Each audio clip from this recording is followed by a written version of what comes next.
Dia balik kerja maghrib, Allahu Akbar, Allahu Akbar. Lain bunyi azan. Mati kan bang kemarin. Tok bila tua mati? Mati dah. Maknanya siapa mati bila azan, dia tak pergi ke masjid. Nah, ni teruknya punya manusia. Dah kerja dia benda, pagi petang mencari duit. Pagi keluar masuk pejabat, petang berlomba-lomba berebut pula nak balik ke rumah cari duit. Macam lembu, macam kambing, keluar pagi balik petang, keluar pagi balik petang, cari rupuk. Betul lah, orang cari makan kau, orang lain projek juga, tapi ada masa untuk agama.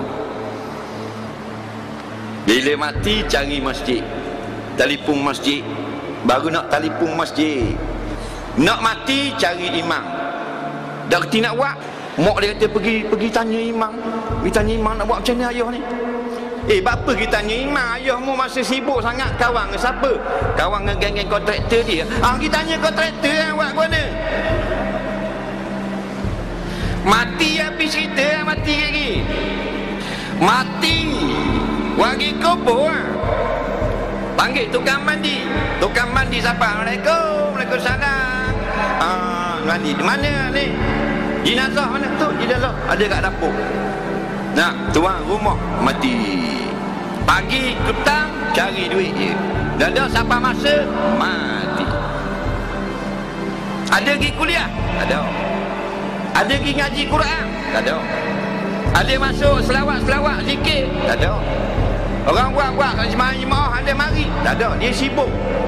Dia memang bagus dia ni. Dia kabur ke imam, bini dia lah. Suami ni memang bagus. Dia memang bagus cari rezeki. Dia memang pentingkan makan minum anak-anak. Ada. Memang dia bagus suami saya ni. Sampai dia tak pedang pergi kuliah. Sampai dia jahil, masuk dalam kubur, tak kenal Rasulullah, tak kenal sifat Tuhan, tak tahu halal haram, tak reti benda akidah ahli sunnah wal jamaah. Tanang di dalam kubur macam tanang anjing yang dilanggar lori. Nak jawab kau ni lagi dalam kubur, marabuka, ada jawab. Waman nabiyuka, tak boleh jawab. Waman ikhwanuka, wama kiblatuka, habis dari jawab. Mati gerak. Nah, habis cerita.